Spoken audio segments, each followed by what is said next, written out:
Good evening and welcome to Artist Talk on Art on Monday, March 13th, 2023. I'm Jacqueline Rada, Secretary of the ATOA Board of Directors. Tonight's presentation, Estate Planning for Artists, will be moderated by Mitch Pilnick. It will be a wide-ranging discussion of many of the aspects of planning for the future which artists should be considering implementing as they move forward in their careers and lives. This copyrighted Zoom event is a part of our Winter Spring series in our 49th year. ATOA has presented over 8,500 artists and more than 1,000 recorded events. Next week, we will delve into women in art in a panel featuring Babs Reingold from quote, Pandora's Box, the 365 Project. Be sure to tune in. Now, tonight's event will run about 90 minutes, and you will have a chance to direct questions to the panel in the last 10 to 15 minutes. You may use the chat function throughout the talk, and questions and comments will then be read at the conclusion.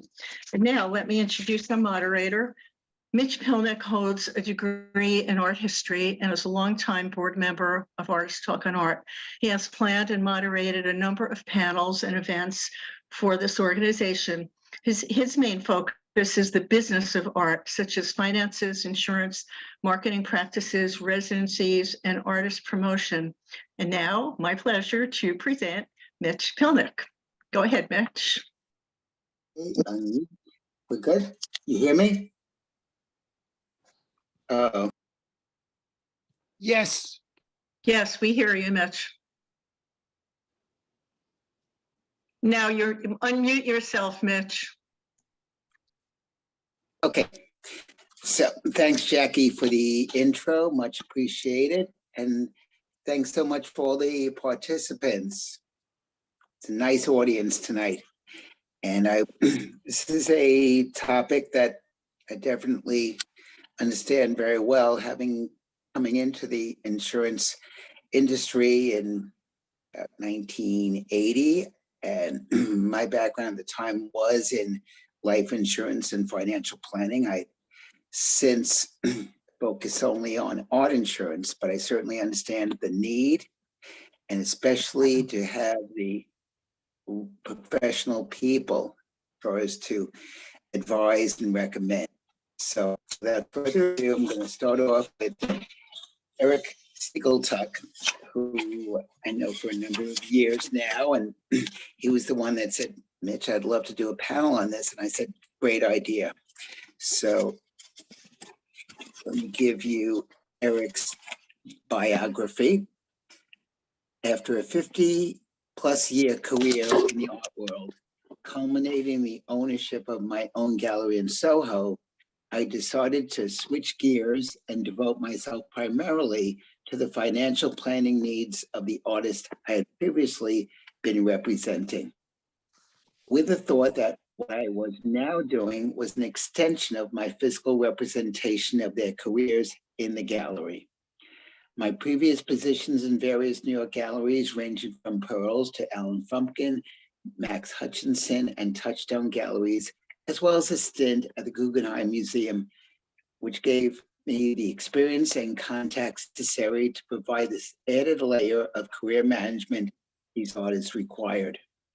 In 1992, I shifted my focus to primarily becoming a financial advisor and closed the gallery.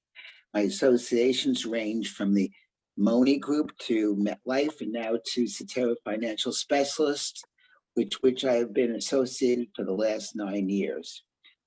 So, Eric, you have the floor. Oh, thank you. Recording in progress. I'm sorry? Oh, I'm muting myself. I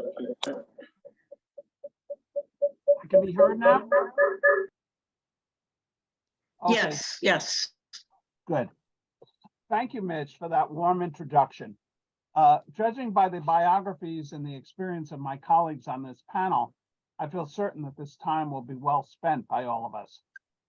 I really appreciate the opportunity to share some thoughts about the critical need for both artists and non-artists to address our planning issues well in advance of actually needing to put them in place. As you mentioned, I've been involved in the art world ever since college graduation, had many positions culminating in the ownership of my own gallery in Soho back in the 1980s. It would thrill me to think that at least some of you may actually remember it. I freely admit now, however, so many years later, that if I had been a better planner than a curator, I likely would still be in my gallery today. That, however, was not the case. So in the late 80s, during one of the many subsequent downturns in the art market, I stepped back and ultimately changed direction and joined the financial services world, where I've been for the last 31 years. As we all can agree, the pursuit and love of art isn't something that one can just deny and walk away from. So I've cherished the chance to still work with artists and galleries, helping them with their planning needs. That's what I'd like to talk about tonight. Now, by way of diving in, as we're all visual people here, I'd invite you to think of the planning process as akin to throwing a rock in a pond, creating a ripple effect of many concentric circles of larger and larger dimensions. As I'm sure you're aware, there are many different things you can do to put your plans in place. But I first ask that you think hard about what you want to achieve with those plans and what you want them to look like. You'll need to see those goals as reflective of what you ideally like to see happen upon your passing or your possible future inability to handle your own affairs. In addition to what I'd like you to focus on what you'd like to see happen, also think through the things you'd like not to happen if no plan is put in place. I see this as the innermost circle and the most important as well. If you don't know and understand a potential future scenario, then how can you choose from among the many ways to achieve those goals? Now, an important side note, as was told to me so many times, please not only think about these goals, but commit them to paper. The plan that gets written gets done. Now, once you've given yourself an understanding and a prioritization of your goals, only then can you begin the process of getting more specific about how to achieve them. This exercise should also include what you've done thus far to put things in motion. So, what's inside the next circle? I'd suggest that you make sure you have an updated and accurate inventory of the works in your studio, also known as your life's work. So many artists are too busy making more work that they forget to catalog what work is already in existence. To state the obvious, this is crucial. I know that software programs exist to do this for galleries, and I have to assume that they're also available for artists, and they may even be the same software. You may want to look into that for your own needs. Now, once you've done this, which I won't pretend is an easy task, hopefully you might get the assistance of an intern or a studio assistant to help you with this, because it's a big job. Now let's talk about whether you're working with a gallery or multiple galleries. Do you have an accurate consignment form for all the works that exist outside your studio? I'm sure we've all heard stories about disagreements about how many works are on hand in a gallery, what's sold, what's not sold, what's still there. And it wouldn't surprise you to know that this can certainly lead to some messy situations, especially if you aren't around to provide firsthand knowledge. I don't mean this as a dig on art dealers, since I am one as well, but things happen. Galleries are worried about the day-to-day of how to pay the rent and pay all the other bills, and things sometimes slip through the cracks. But also, as part of your relationship with your gallery, have you ever thought about whether they are competent not only to handle these day-to-day affairs and create sales, etc., but are also expressing a longer-term willingness to step in and work with your estate in your absence? When I had my gallery, which admittedly was a very long time ago, I really can't remember having that kind of discussion a responsible gallerist should have been having with you today. Nobody was really thinking along those lines in those days. Now that we're all 35 to 40 years older, they and we certainly are thinking about it. Now, I realize that some, if not many people listening in tonight may not be working with a gallery. So in effect, you're on your own. Now what? If you don't have the backup of a gallery, you have to create your own network to act on your behalf. What do we mean by a network? Starting with your family, of course, and then working outwards to supporters such as friends or colleagues, museum curators, advisors who may have bought your work in the past, and other people who are intimately familiar with you and your work. But once you've identified them as possibilities, you need to determine if they are competent and interested in such a job, which of course involves arranging your personal affairs as well as the issues of storage of your art. This can certainly be a burden on people who are neither interested or competent to do it. You know how well this job is for yourself. Just imagine how difficult it would be for someone new to the project. Now, it would also be important that they themselves are art world knowledgeable and can network on your behalf. I'm sure Jamie will speak to that issue from her own experience. Now, before you say to yourself that you don't have such a network, I ask you to think harder and cast a wider net. Think outside the box. Now, I'm sure that Britt will go into far greater detail from the specific ways of making this happen from a legal standpoint.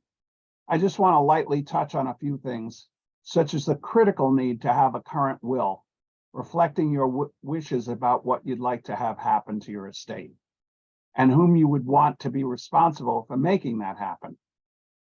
It may surprise you to know that if you don't have such a will or trust, the state will have one for you, and it may not bear any resemblance to what you had hoped would happen. Additionally, there's the opportunity of gifting, where each person is entitled to gift away up to $17,000 in value each year. That's the number for 2023. How the term value is computed for an artist is, at best, ambiguous, so I'll let Britt delve more deeply into that than I'm competent to do. The third tax fact you may want to be aware of, although I feel pretty sure that none of us here have to give all that much consideration to it, is what is known as the federal estate tax exemption, whereby each person is entitled to exempt $12,920,000 of value before their possible estate tax is computed. Add to that New York's inheritance exemption, they have a different name for it, which is $6,580,000. Now, what do we mean by your estate? It comprises the total value of what you own. Your home, which may be a loft which you bought many years ago for $10,000 and could now be worth $3 to $4 million, as well as your art and your other assets, etc.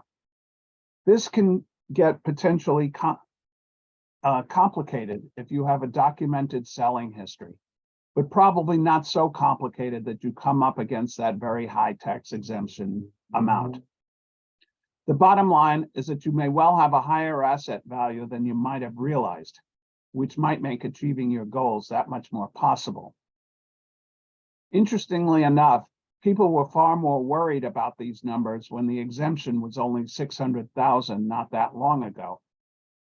Since it's been raised so significantly, I wouldn't give it that much thought, except for the fact that this number is for 2023 only, and the tax bill on which it is based, or at least the parts of it which would pertain to those of us in the middle class, will expire in 2025. Thereafter, who knows?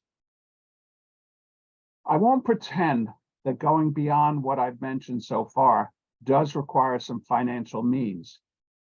Without getting bogged down in details, let me just say that the role of a financial planner is to help you analyze and prioritize both your goals and your current assets and liabilities so that such knowledge can help you achieve those goals as efficiently as possible.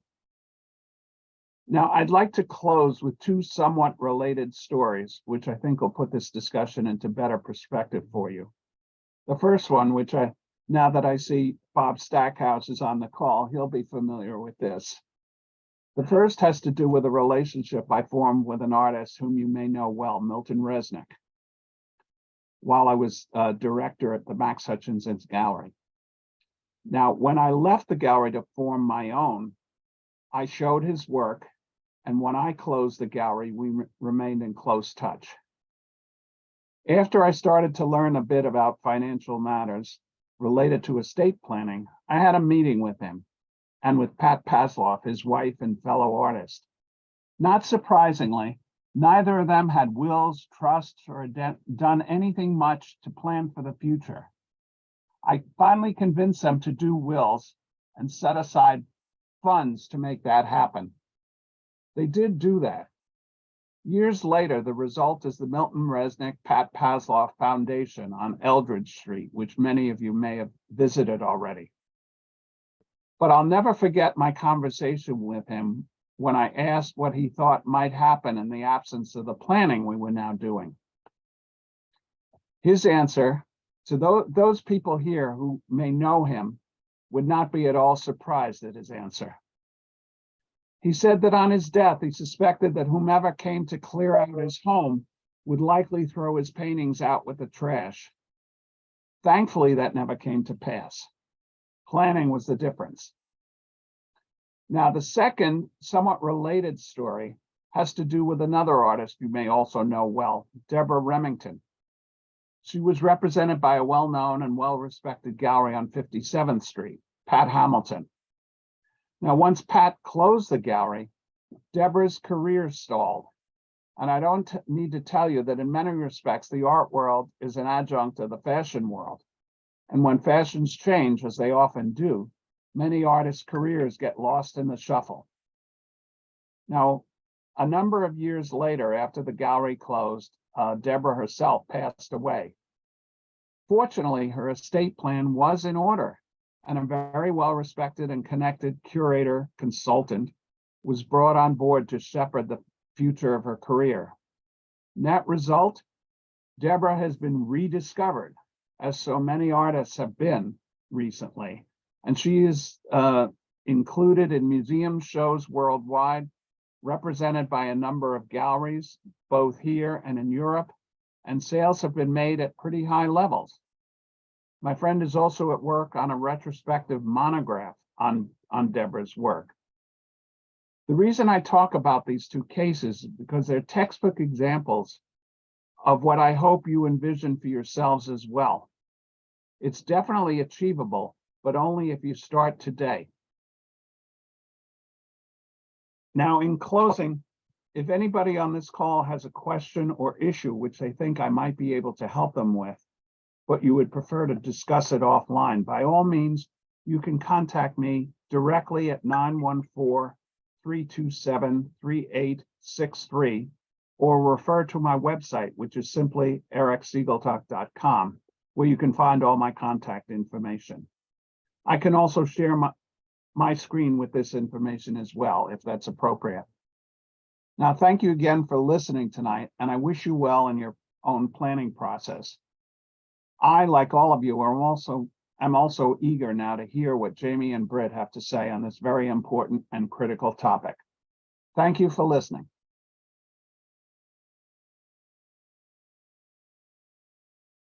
Okay, everybody hear me? Does everybody hear me? Yes, Yes. yes. We don't see you though, but we hear you. I'm having technical difficulties tonight. All right, we hear you. Anyway, great. All right. The next panelist is Jamie Johnson, who Eric was kind enough to include and refer me to on the panel. I'm going to give you her bio. Okay, Jamie worked in the corporate world for over 30 years in product design and management. In 2001, she retired to a broader range of endeavors. For 3 years, she was executive director of the School of Hope, helping to build schools for girls in Afghanistan. More directly, using her degree in art history, in 2006, she founded Art Connects New York, a not-for-profit which in its 13-year history placed hundreds of original artworks in over 40 social services throughout the 5 boroughs of New York City. At the same time, she developed her own art practice, focusing on leather-based jewelry and paper collage. In 2007, Jamie's priorities shifted after the death of her husband, artist William S. Dutterer. Thank you so much. Since she has worked to ensure that his life's work is not lost, showing, selling, and placing his work in public and private venues, publishing a monograph on the artist, creating a comprehensive website, placing work in museums nationwide, exhibiting and selling the work to various institutions, and creating the William S. Dutterer Trust to further secure Dutterer's legacy. Jamie reads widely to learn the wisdom of others. Her deep abiding interest in the interconnectedness of all aspects of the natural world and special interest in the wisdom of Earth's non-human residents, she looks for ways humans can learn from our cohabitants to recover our world's health and well-being. So Jamie, thank you so much for being a panelist tonight, and the floor is yours. Thank you. I'm glad to be here. Delighted that there are so many people and on the call. And Eric, that was a really good, solid presentation. Thank you for that. I think what I will be able to give to all of you is some more specifics on what you need to do, this real basic steps of what you need to do. Let me see if I can make screen sharing work here. Screen share. All right, we'll do this.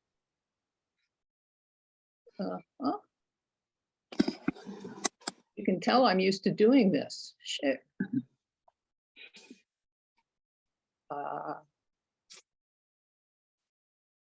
All right, am I here? Yes.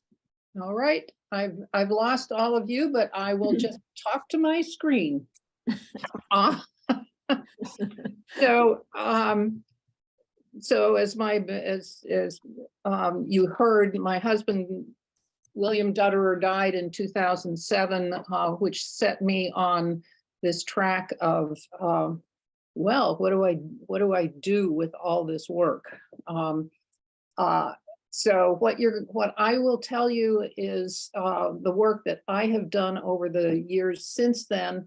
Most of this, virtually all of it, I've done since Bill passed away. Most of it is work that you can be doing now, and I can't encourage you more to do it. It's the kind of work that works best if you're doing it in small bits at a time, like once a week or once a month or something on that order. It'll give you control over how you want all of this stuff done. And the other thing that I will just add to that is that it's a real, I'm sorry? It's a real kindness to whoever takes over your estate after you're gone to have much of this work done. So just to give you a little background on William Dutterer, he was my husband for over 40 years. He was a West Virginia, Western Maryland kind of guy, held a BFA and MFA from MICA, the Maryland Institute College of Art. He was pretty much considered an artist's artist. He was far more interested in making his work than he was in making a career for himself. I'm sorry to interrupt. Can you please move your screen over a little bit to the right? To the right, like so. This part of it is cut off. Oh, I can't see it at all. Okay, So, all right. is this good for everybody? Yes. Yes. The left half. Great. Okay, fine. Yes. So when Bill died, he did have a will, but he had done no estate planning. He had no recent price history, no gallery representation, and a lot of work in the studio. This is just a representation of some of his work over the years, over a 40-year career. Over 2,000 pieces of, well, between 2,000 and 3,000 pieces of work of one sort or another. And it was all just living in his studio in one shape or another. When he died, you know, suddenly you have all this business to deal with. And the first one is, well, we got to settle the will. And first question right after you got to settle the will is, well, does this work have any value? And there are major tax implications, whether you say it does have value or it does not have value. And I'm sure that Britt will be able to inform you more specifically about that. In any case, I decided that his work did absolutely have value. And so that meant that I had to have an appraisal done of the whole body of work. And what's the whole body of work? Well, a lot of work. That meant that I needed to count everything. And as I counted it, I was giving each piece an identifying number. That was the most immediate to do, is just identify each piece. In my case, I did it, I just kind of started counting at one and kept going. I would suggest that it's a better way to deal with it would be to add a little more information in that identifying number, like perhaps the year that the piece was made. Perhaps you want to identify it as a drawing or a sculpture or a painting or whatever medium you want to use for the, or category you want to use for it. It just means that if a number comes up, you have a little more information than nothing when all you have is a number. Next thing on the agenda was protecting the work. That means properly wrapping it so that it is safe, giving it a label so you're able to find it, and giving it proper storage. And in that regard, racks for the paintings, work that's in flat files needs to be at minimum needs to have glassine leafed in between each piece. And then Eric mentioned a database. There are a whole slew of commercial databases. Mostly they are designed for commercial art galleries, but most of them also have an individual artist version of them. Often it's really basically the same database that you're using, but for an artist, your price is going to be a little deeper, a little cheaper, less expensive, as we say, than for a gallery that's dealing with the work of many artists. So for that database, you want to have, that's where your unique identifier really comes into play. The database will help you describe the pieces of work. It will also give you a uniform description for them, uniform format. You'll want to have a working photograph at least to accompany the information about any piece of work you have in the database. A working photograph that you take on your phone is fine for this purpose. The other thing that you want to do, and Eric touched on this a little bit as well, is that database should locate each piece of work that you have. You may know where things are in your studio, but nobody else or very few other people probably have a clue about that. So you want to locate things that are in your studio, that goes into the database. What else goes into the database is pieces that have been sold or given away. Where is that work? If it was sold, how much did you sell it for? All that information is really key to having a good handle on your oeuvre and its value as you're developing your legacy. One other thing that Eric didn't mention, but that you should be thinking about and keeping track of is your archive, which is all the information about you and your work that isn't the work itself. And doesn't need to be everything about you, but it should be everything about your studio practice. You want to keep track of invitations to exhibitions, catalogs, newspaper articles, even things like your paintbrushes. A lot of artists, there's the Andy Warhol story that he kept everything right down to taxi receipts. That's New York City taxis, not tax returns, but you could probably do your tax returns in there too. But that information is all going to be relevant to handling your work going forward after you're not there to be handling it yourself.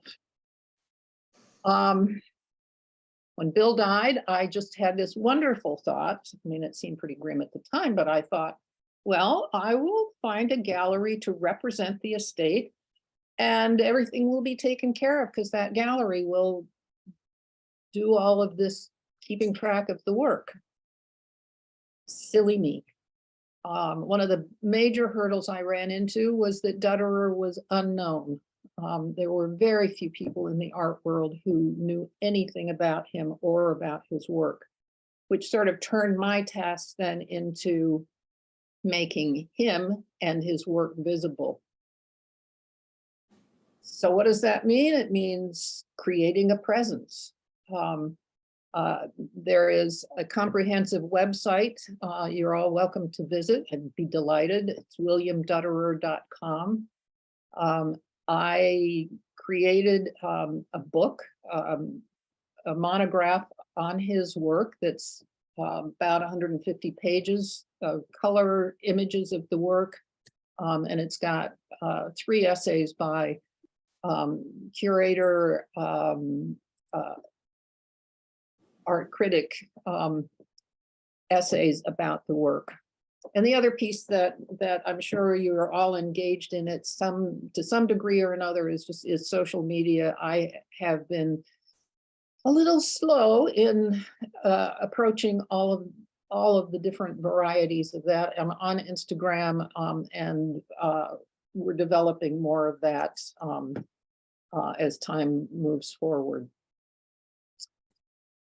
I didn't do all of this alone, and it's taken a long time. An attorney, an accountant, preparators, or studio assistants, wrapping all that work is a big job, and keeping track of where things are is also a big job. So preparator kinds of people, assistant kinds of people are really important, as are people who in the art world who can advise you.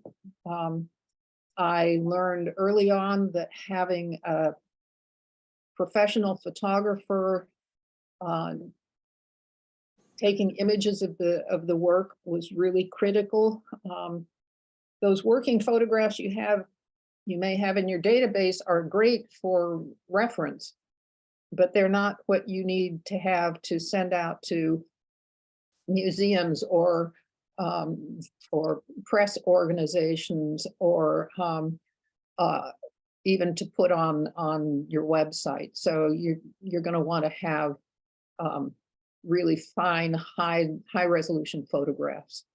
The other item I just added to the list was data input for that wonderful database you have created. And It's not a static item. It's not a static program. You will find that you are often visiting it and updating various pieces of information as time goes on. So having somebody available to do data input for you is really tremendously helpful. Eric was right, that building a network, and that's what I had been doing for many years. Building a network is the way that you move forward with this. In my case, neither Bill's nor my family had the wherewithal to be of much help in terms of moving the artwork forward, but they've been really great keeping my spirits up about it all. Friends and colleagues, just this for an example for you, since Bill died, friends put together a retrospective exhibition called True Dutterer. Carol Mickett actually came up with that name for it. True Dutterer was a retrospective at the Katzen Museum at American University in Washington, D.C. There was a second one that came from friends. This one came from a contact I had at MICA.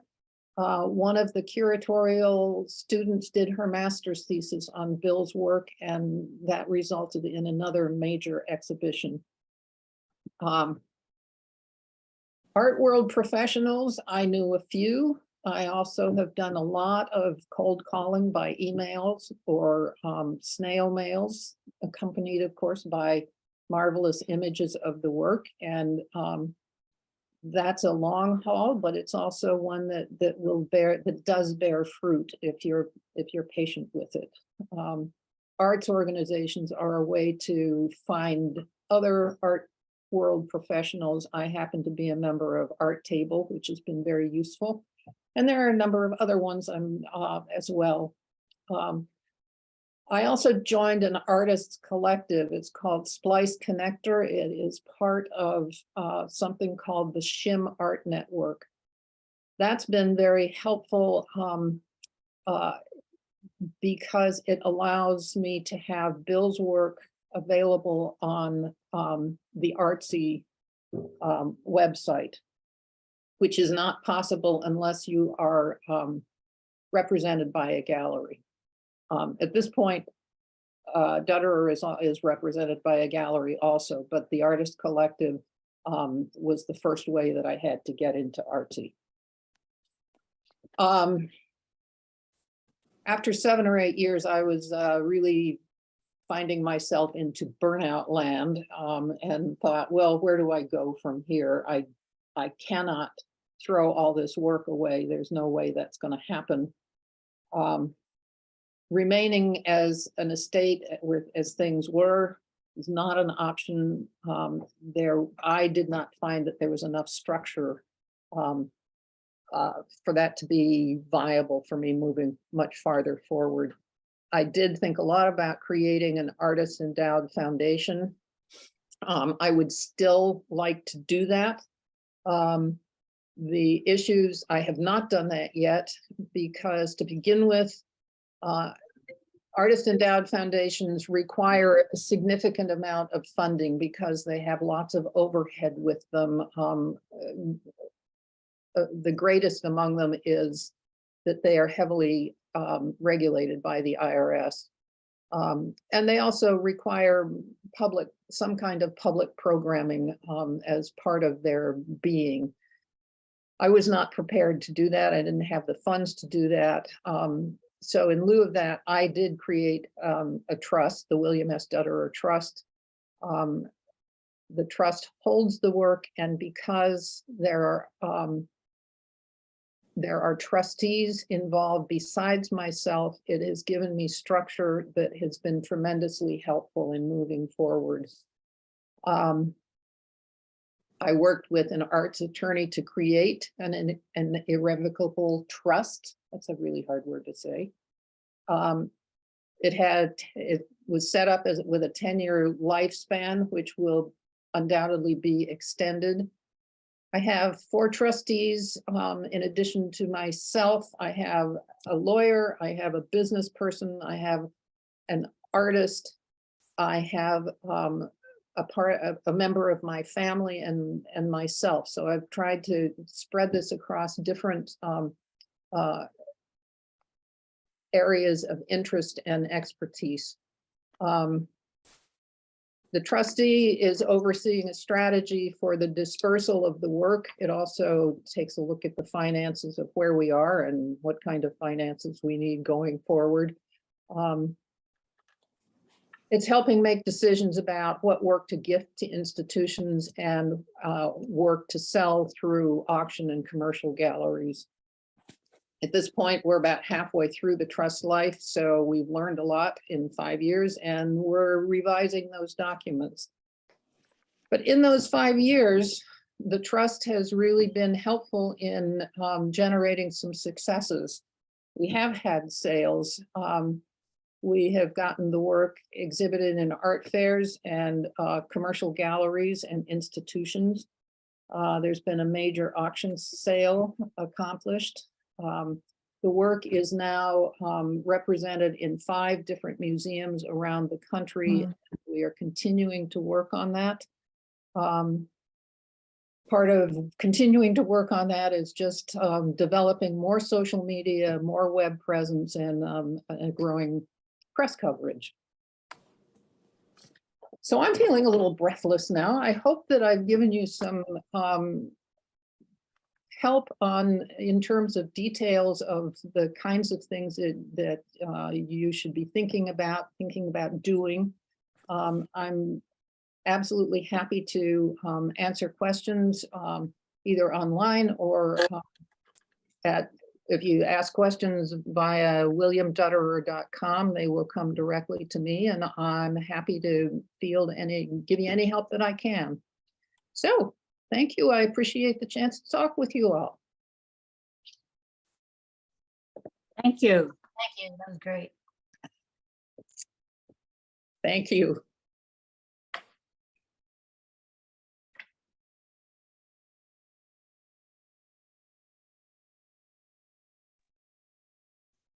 Mitch, are you here?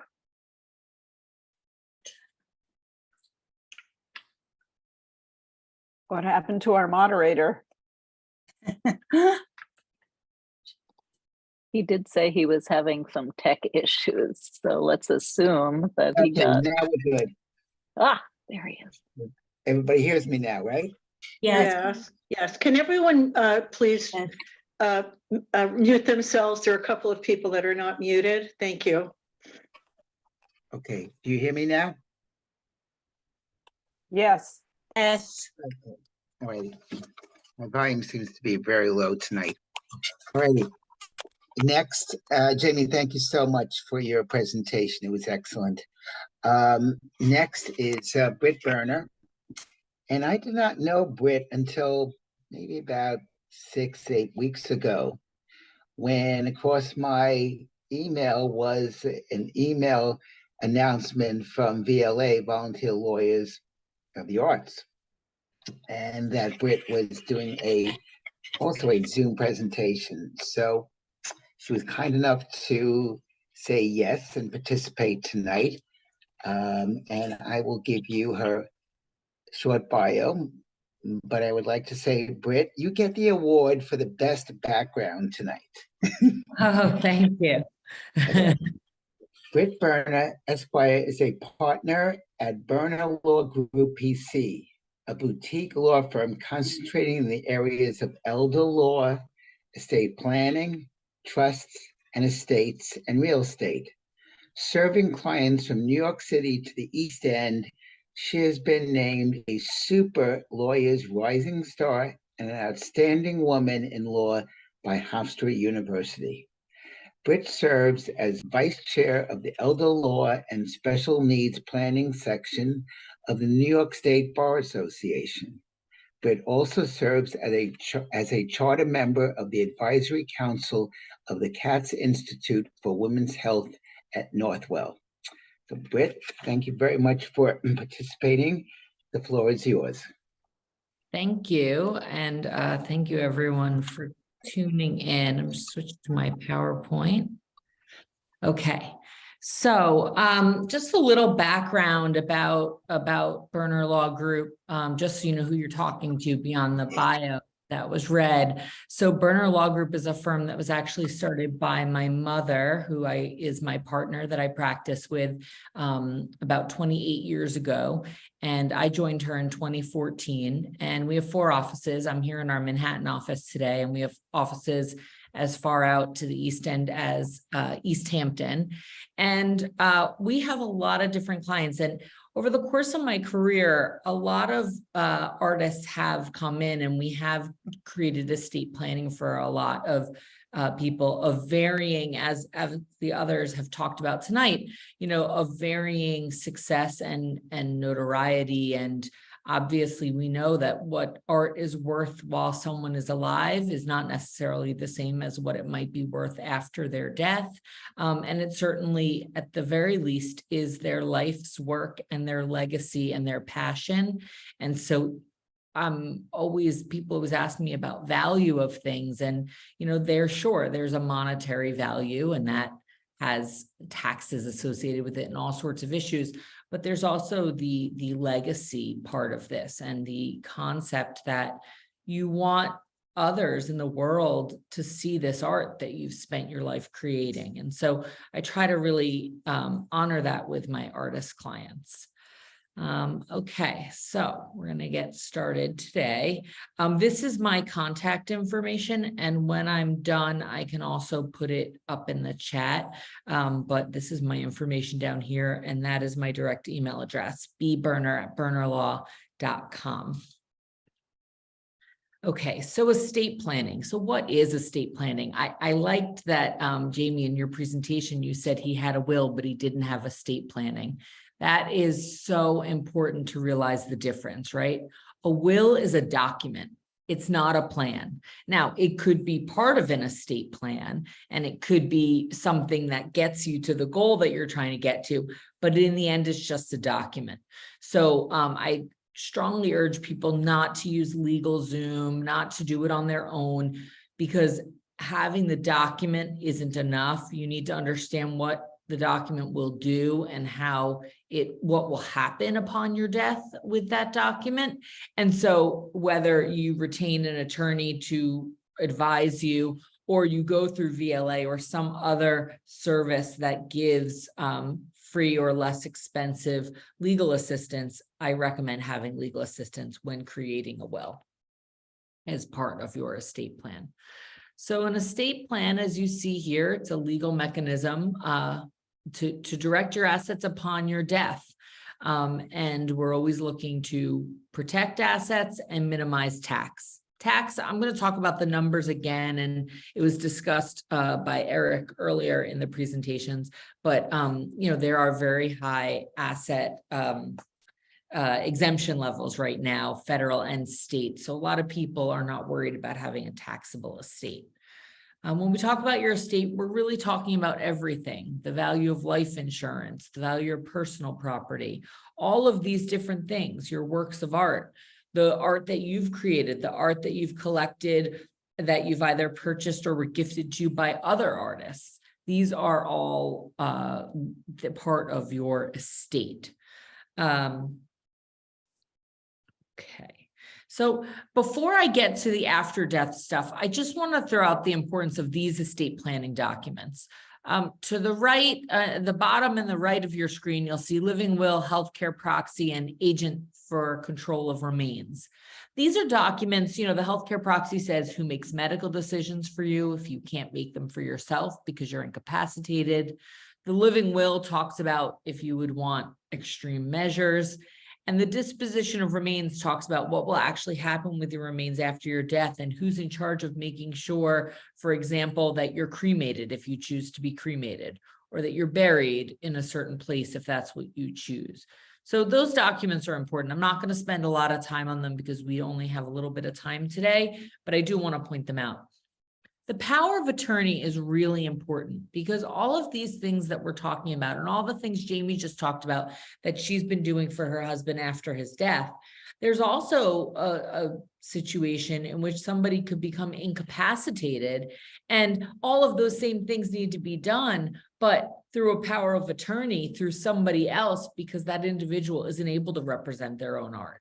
And so having a valid and a robust power of attorney document is really important for your estate plan. I had a situation where we had an artist who, a friend of his came in to see us, and he was basically had lost his mental capacity because of extreme dementia. He was unable to handle things, and he didn't have anything in place. And it was really awful to see, because what ended up happening was we had to petition the court to appoint a guardian to represent him. He didn't have any friends or family that could act. And I know the prior two speakers talked about getting your team together. He didn't have a team, and he didn't have someone who could step in and be his power of attorney agent and act on his behalf. And so the court appointed a lawyer off the court's list who became his guardian. Now, that's not always the best thing, but it's not always the worst. In a lot of circumstances, if you own your home and you have some financial assets and there's a court-appointed guardian representing you, that might be okay. But when you're talking about an artist who needs to be represented in terms of their art and handled properly, what are the odds that the court-appointed attorney who practices in this area of the law is going to have that art knowledge? And so, as important as the after-death documents are, I really want to stress the importance of having a robust power of attorney, especially if you are an artist. So I'm going to talk about the difference between a will and a trust. They are both documents. A will is a document that says what's going to happen with your assets upon your death. It only controls assets in your sole name with no beneficiary. So your art would be an example, right? Because it's in your possession, it's your artwork, and there's nobody else who owns it. But for example, a bank account with a joint owner, that would not be passed on according to your will. A retirement account with a beneficiary listed, that will not pass pursuant to your will. That will pass to the beneficiary that you've named. So what I see sometimes is someone says, okay, I'm going to put a joint owner or a beneficiary on all my financial accounts. And then it ends up that we have to probate the will. And I'm going to talk about what probate is in a second. We have to probate the will in order for somebody to take ownership and control of the artwork.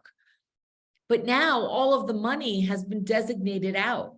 And so now we have artwork that has to be handled, and all those things that, and I'm glad that I went after Jamie, because all those things that she just talked about having to be done, those things cost money, right? Cataloging, packing, temperature controlled storage, all these things cost money. And so if all the money is gone according to a beneficiary designation and the art is left, who's paying for all those things?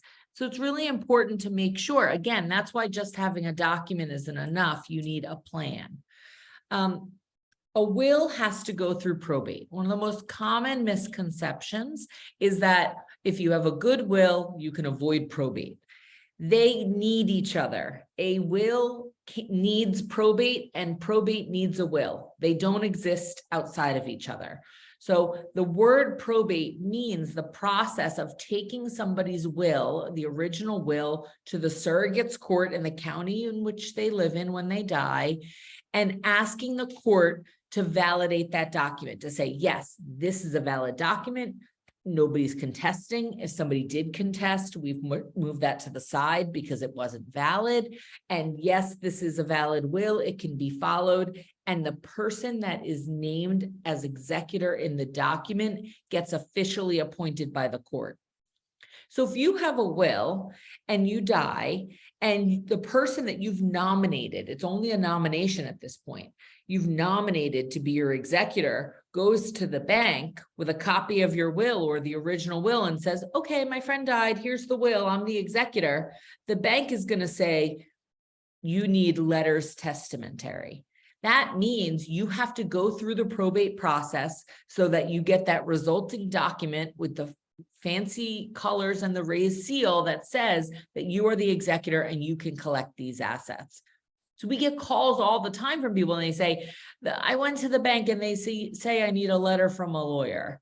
Well, no, it's letters testamentary, and that is the end product of the probate process. Now, the probate process requires a few things. It requires notification of your legal next of kin, whether or not they're named as beneficiaries. It requires that they all receive notice that your will is being probated and an opportunity to either waive any objection, they sign a document and have it notarized, or they have an opportunity to come to the court on a certain day at a certain time and put in their objections. And that's when things get messy, right? Someone's objecting, and now we're in this whole litigation over this will. So we often tell people, the people who should avoid probate. Now, these days, a lot of people should avoid probate because especially down here, I should have said at the beginning, by the way, that what I'm referring to is the process in New York State. And so while some of you are out of state, there might be very similar things in your home state. You should make sure you're getting local advice. I usually remember to give my disclaimer at the beginning. So in New York, you have to give notice to your legal next of kin. So what if you have 2 children and they're your closest relatives and you're disinheriting one and leaving everything to the other? That person might come in and contest, not necessarily because they'll win, but because they can be a nuisance and maybe be paid to go away. And they end up more, a little bit to go away and not pay attorney's fees is better than nothing. So if you're disinheriting one of your legal next of kin, you might want to avoid probate.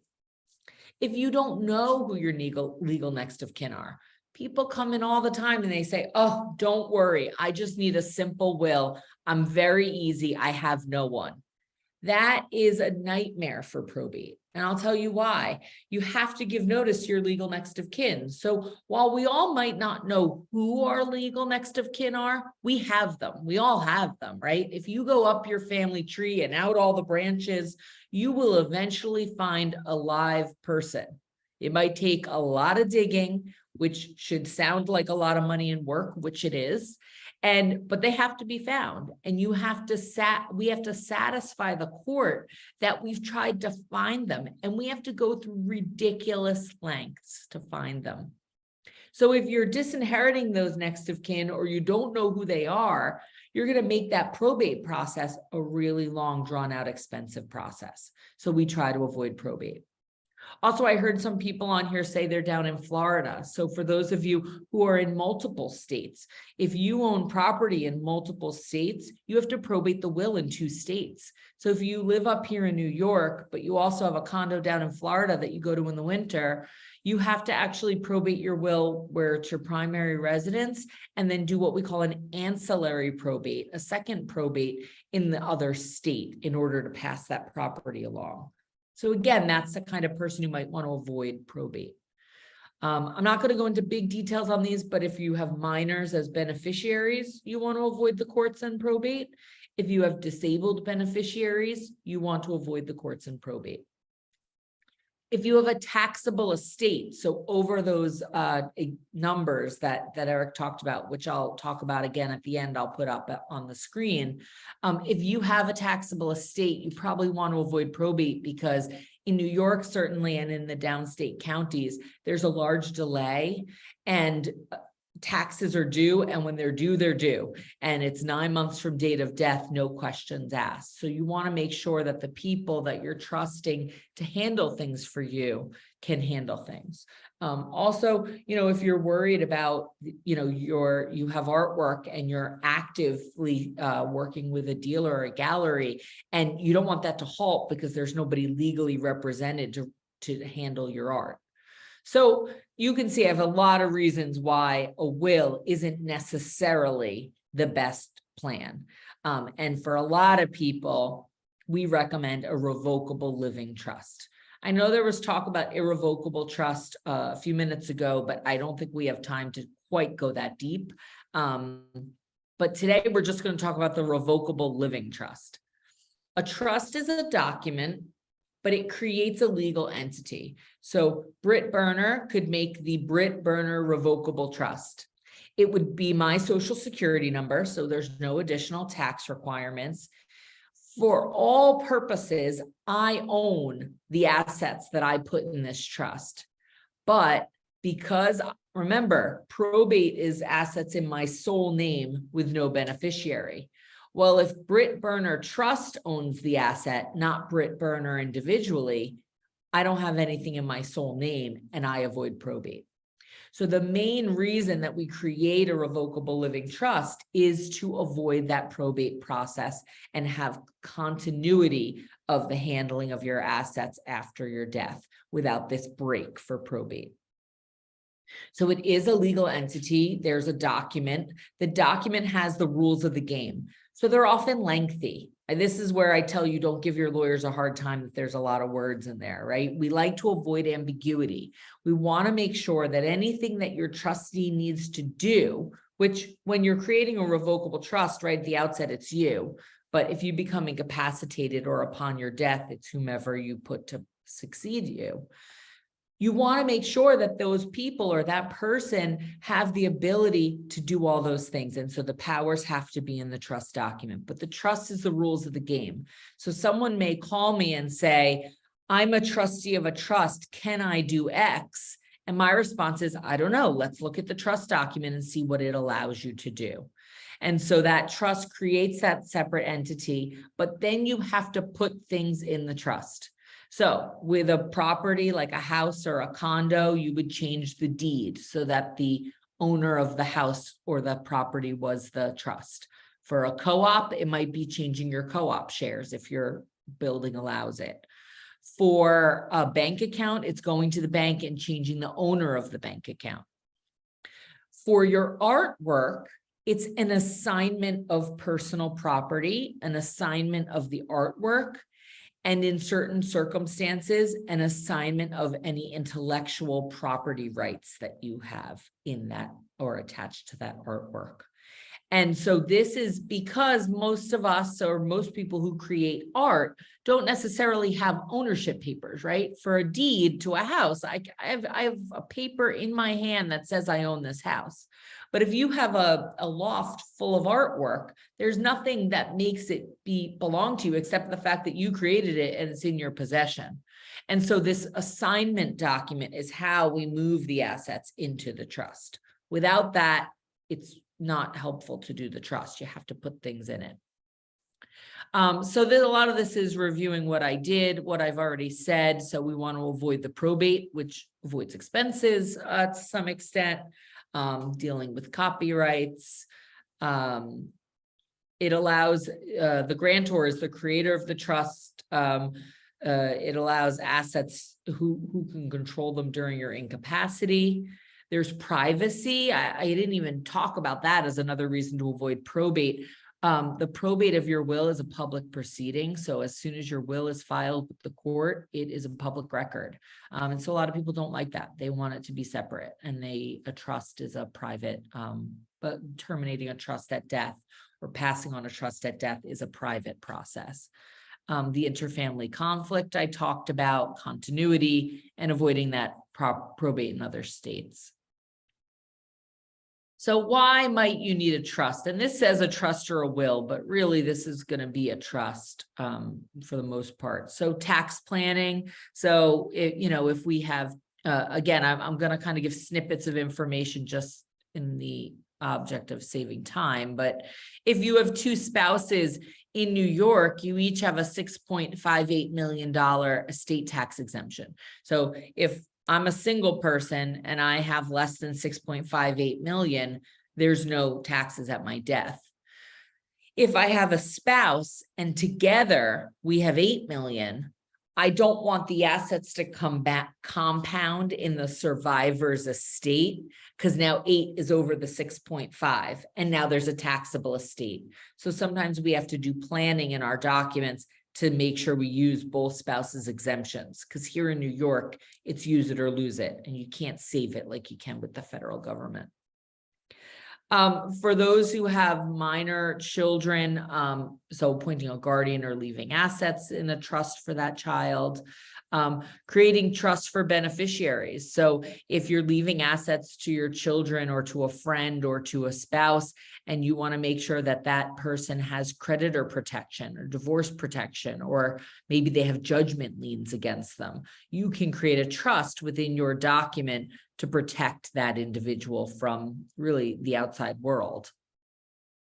You want to control what happens with your assets when you die. So you want to say, who's going to get it? How's it going to be handled? Who's going to be in charge, and making sure my wishes are followed. And avoid intestate succession. Eric said earlier, if you don't have a will, New York State will have one for you. And that's what intestate succession is. Dying intestate means you die without a last will and testament, or without any estate planning documents. If you have a spouse and children, most people don't realize that if you die without a will, anything that's not joint with your spouse or names your spouse as beneficiary, if it has to pass through the probate, or we call it administration when you don't have a will, if it has to pass through administration, your spouse gets the first 50,000 and half of the balance. So your spouse, if you have children, does not automatically get everything. And a lot of people don't realize that.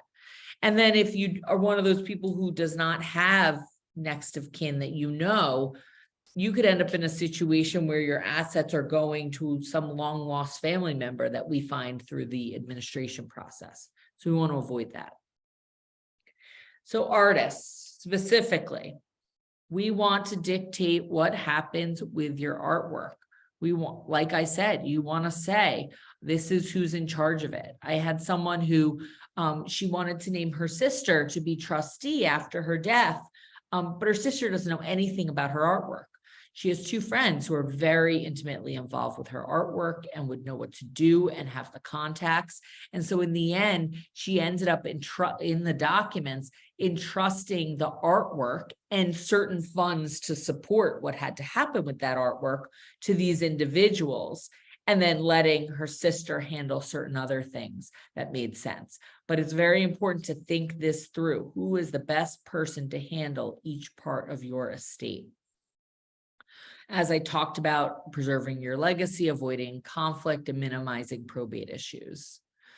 So what do you want to happen? So again, I've referred to, artwork that you created, artwork that was given to you or purchased from others, and the intellectual property.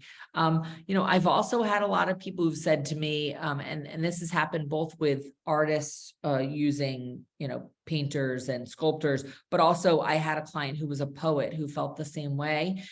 She said, anything that's in progress, I want destroyed. That is not maybe what everybody would think, right? We've all seen exhibits of someone's half completed work or their papers or their sketches. I have some artists who say, I don't want that stuff out there. I want that stuff, maybe family could keep it privately, or I want it destroyed, but that's not something that I feel comfortable having out there. Whereas other artists feel very comfortable showing this unfinished work that they have. So these are options of what you can do with your art. So direct that certain pieces be sold, certain pieces be gifted. I had someone who said, I would want each of these 6 people to pick one piece that they want, and that's a gift to them. But then I want the rest to be sold or whatever it was that they chose. So you can get really pretty creative, and you can really make sure your wishes are followed if you have it all, and better in a trust than with the court in a will.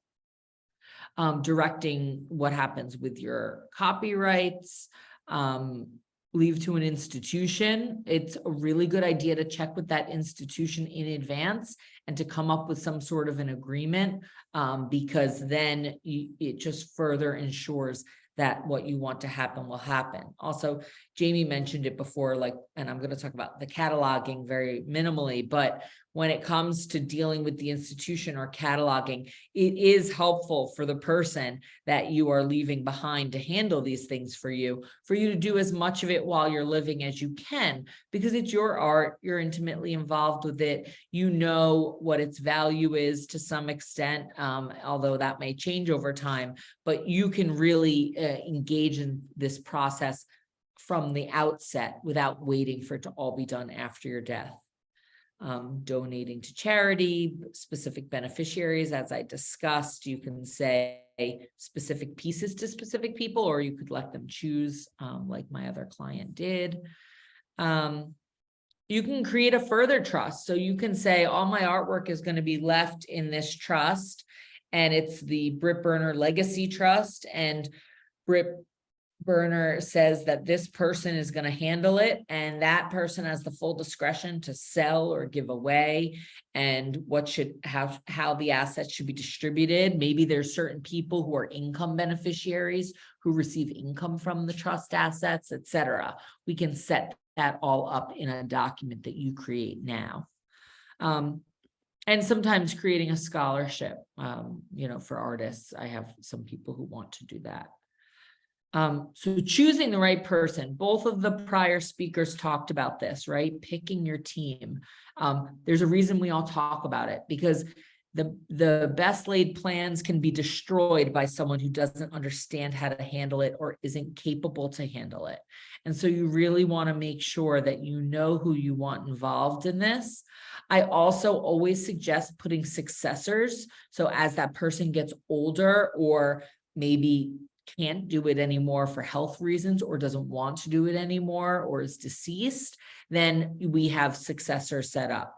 If you don't know who to name as a successor, you should make sure that your trust document says a method by which a successor can be chosen. So for example, I choose this one person because I really trust them, and I trust that they can name their successor. And that's an important thing. I'm just making sure I hit all these. I think we're good. I'm gonna get close to the end so we can make sure we have time for questions. So the cataloging and inventorying, I'm not going to go into that because James did a much better job at that than I could have. Separating out your works, the copyrights.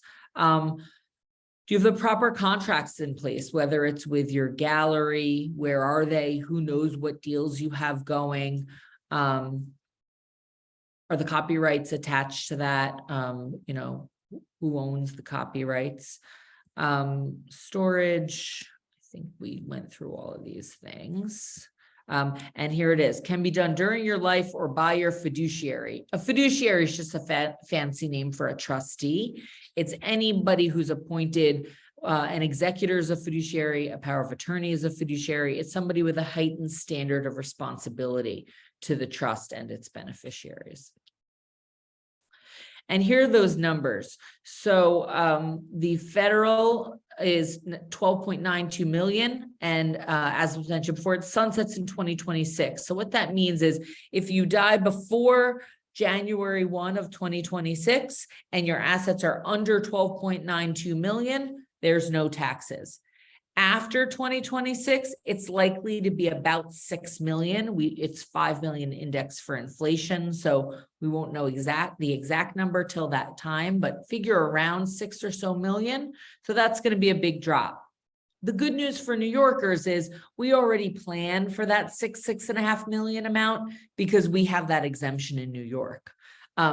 So in the federal government, when one spouse dies, the survivor can take, we call it portability. They can take any exemption that the first spouse didn't use in their estate. We don't have that in New York. It's use it or lose it. So we have to make sure that planning is in place. We also have a cliff in New York, which means you are taxed from $1. There is no exemption if you drop over the exemption. So no tax, no tax, no tax. You hit 6.58, you fall off the cliff and you have a tax from $1. Now, of course, New York is a lower percentage than federal, which is only taxing you on the overage. So, there's pros and cons everywhere, but it's something to watch. In New York, we have no gift tax. So if I give away $1 million and I live 3 years and a day beyond that gift, it's as if there was never, that million never existed. I don't have to report it. I don't, or there, you would file a gift tax return, but I don't have to pay taxes on it. It's like it was never there. If I die before that 3 years, it gets counted in my full estate amount. Federally, you have your lifetime exemption. So if I give away $1 million, that's a placeholder against my 12.92 million. So there are different regimes and you just have to be watching it. And that's it. I think I got through maybe a little bit over my time. So thank you to everyone. What I'm going to do actually is go back to my first slide just so, well, maybe I have to stop share and go back just so you can see my contact information again. But I thank you all very much for letting me speak to you today. Thank you very much, Britt. Great presentation. Does everybody hear me? Yes. Oh, no. Yes. Great. Okay. Now I just have to get to, let's see. Okay. Questions we had in the chat room. Okay, let's see here. From Adrian, it says, are you saying that every will automatically goes to probate? All wills go to probate if there's assets in somebody's individual name with no beneficiary. So if you have artwork that has to be handled, then that is an asset that is in your sole name without a beneficiary, unless you've assigned it to your trust and you create a trust. Okay, next question from Geraldine Hanrahan. Does a revocable trust need a deed on archived work? What is it? Okay, I'll repeat that. Does a revocable trust need a detailed document on archived work? So what I usually do, well, I do a few different things. So it depends on exactly how you handle things. So in New York State, if you have a will, you can't, as we call it, incorporate by reference. So that means that if I have a will, my will can't say, go look at this other document and that other document's going to tell you how I want things distributed. But with a trust, you can do that.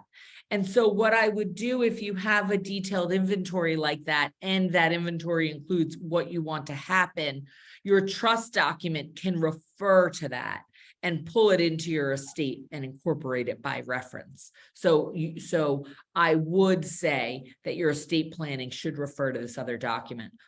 One thing I want to add is that at the back of your trust, we have what's called a Schedule A, and a Schedule A is how we list what's in your trust. It's in an informal list that you keep on your own as trustee. But for example, on the day you sign your trust, if you're also putting your home with a deed into that trust, and I'm signing the deed on that day, I will put in the Schedule A the address of the property. You would put the bank account numbers. But if you also had your artwork, but there was a detailed list, you would probably put on that Schedule A, see inventory, and so it was known that your works were assigned to the trust and that inventory is continually updated. Next question from Seema. So are you saying to not get a will and instead do the revocable living trust? Probably. There are still people who come in and see me, and when I discuss it with them, I discuss their family situation, I discuss who their beneficiaries are. We look at what all of their assets are, right? Like if you go to see a lawyer and they're not asking what all your assets are, you should run from that lawyer. They can't properly help you plan your estate if they don't know what you have. So there are still people who come in and I tell them that they don't need a trust. So I don't want everyone to think you need it. But I think in the vast majority of circumstances and growing, we're finding revocable trusts are really suiting people better. And if you have a trust, we would usually recommend that you have what's called a pour over will. So if there's any straggler assets that don't make it into your trust, you'd only be probating for that asset and it would still get directed to be handled in the trust. How let's about see. irrevocable? Huh? How There about are irrevocable? there are irrevocable trusts, but I think I would need another 45 minutes. But that being said, there are on my website, there's a lot of webinars that are recorded, and we do a lot of these just open to anyone. So feel free to go look at those. But I couldn't even begin to start with that with the time we have. Thank you. Let's see, last question. If you have joint ownership in any asset, is probate still required? No, probate's only sole name, no beneficiary. So if you have a joint owner, that's not your sole name. And so it would not be required until that second person died. The first death, it would go to the joint owner. Okay, let's see. Babs Reingold has a question about gifting art. Babs, are you there? Yeah, yep, I'm here. So I wasn't quite understanding, like right now when you're living and you gift art, you only get the value of the materials. So, which is like nothing. So the question is, I didn't quite understand when you're talking about this vast sums of money, when you're going to gift art while you're still living to get it away from you so you don't have to worry about it. How does any of that factor in to your lists of art and things that you've donated and along with things that you've sold? I just wasn't quite understanding the whole process of this amount of money that you're talking about versus gifting the art when you're alive versus maybe gifting the art after you die. And how does that work? Does it change any, or is it still to the artist only the value of the materials? Well, it depends on the art. So there are some, if you gift art during your lifetime, then sure. First of all, I think that when the other people were talking about the gifting, they were talking less about it from a tax perspective. They were talking about it just from, it's a good idea to keep an inventory of what works have been given away or sold during lifetime so that the complete collection of someone's works can be known. I that was my understanding of what the others were saying, but they could clarify if it was different. Okay. Yeah, I guess maybe Yeah. I was just trying to figure out if there was some connection there. I get it. Yes, because I think they understand were- what happens when I donate and I don't get any money basically for that donation. Right. Yeah, I think it was for different purposes. I don't know if Jamie's still on. She was the one referring to it, but I think that's what she meant. Okay. Thank you. Let's see. I will, this is Jamie. I will just say that my understanding of is that if an artist, if a living artist gives their work away, they get time and materials for it. They don't get the market value of the piece of work. Because Bill willed all of his work to me, I'm not the artist. So I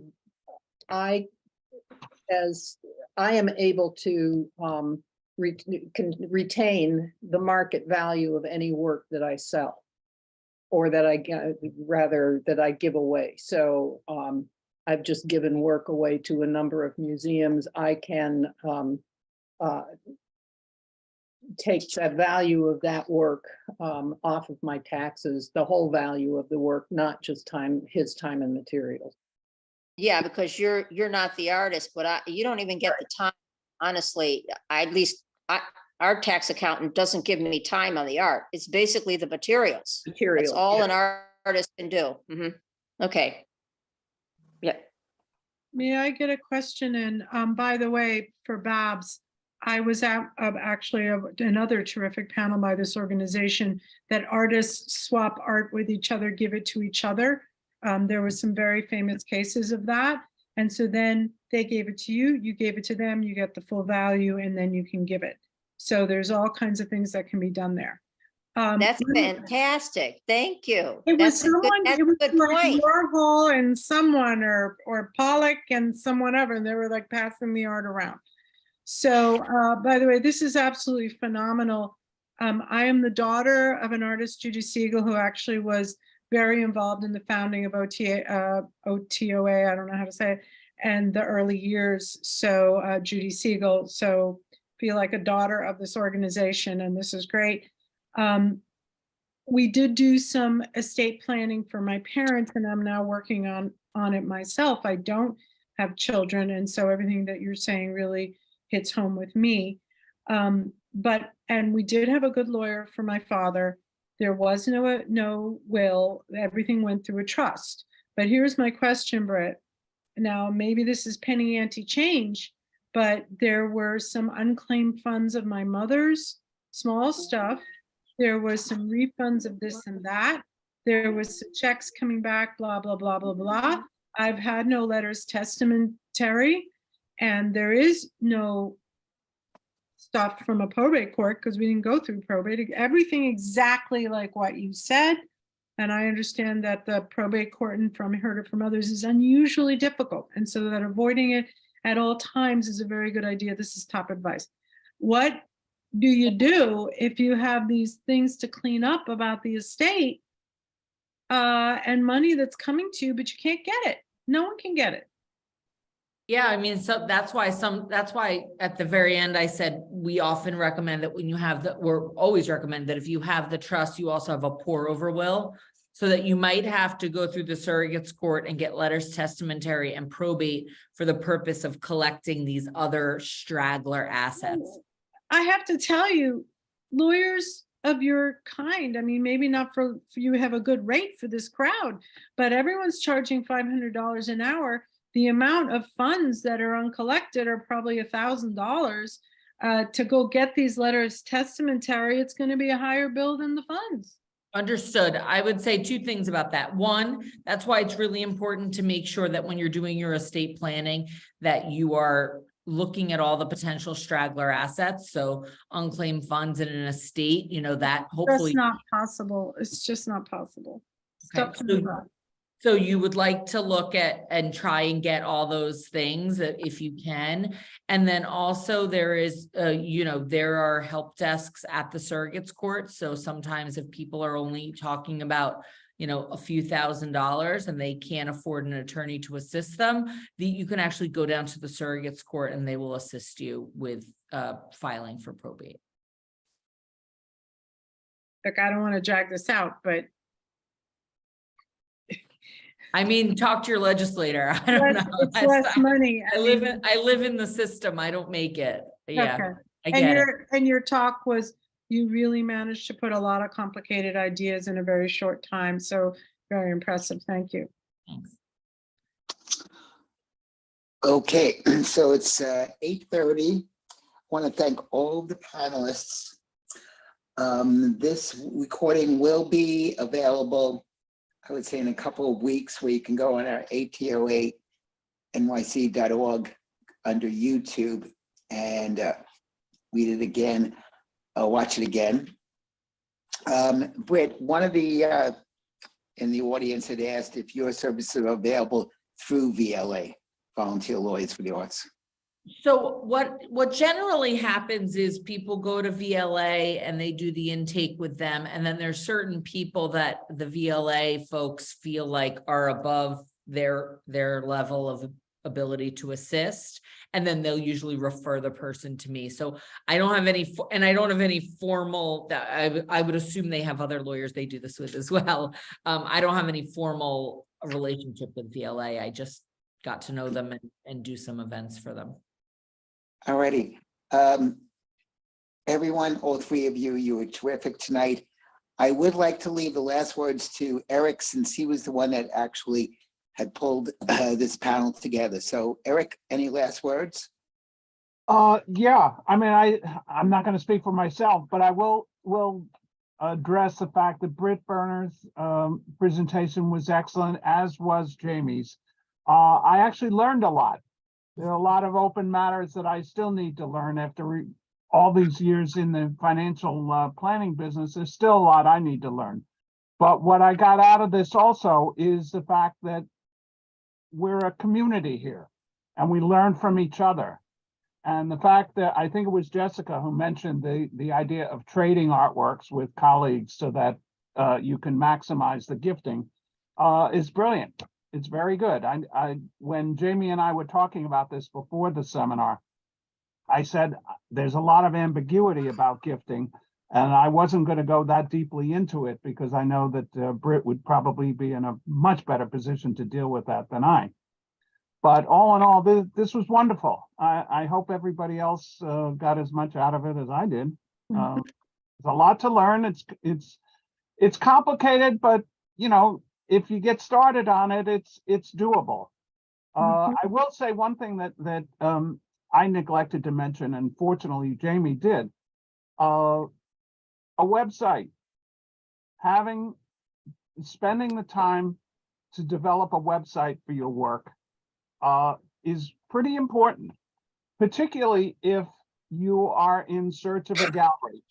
It's a very easy way for a dealer to access your work without the complications of personal visits unless they're really interested. And I neglected to mention it, so I apologize for that, but fortunately Jamie did. But bottom line, this was terrific. Thank you, everyone. I'd like, okay, I was just going to, on behalf of Artists Talk on Art, thanks Mitch very much for organizing this evening, and to all the panelists for their generosity and sharing their expertise for their community of artists.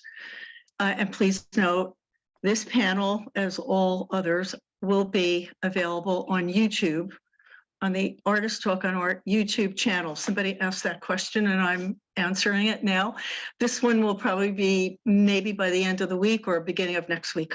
So you can view it again. But on behalf of Artists Talk on Art, thank you very much. And we hope to see you next week for the Women Arts panel with Beth Reingold. Thank you. Hey, wait, can I say something about that arts panel? It's Grace Roselli who is doing the Pandora's box. I am one of the speakers. So I am not Okay.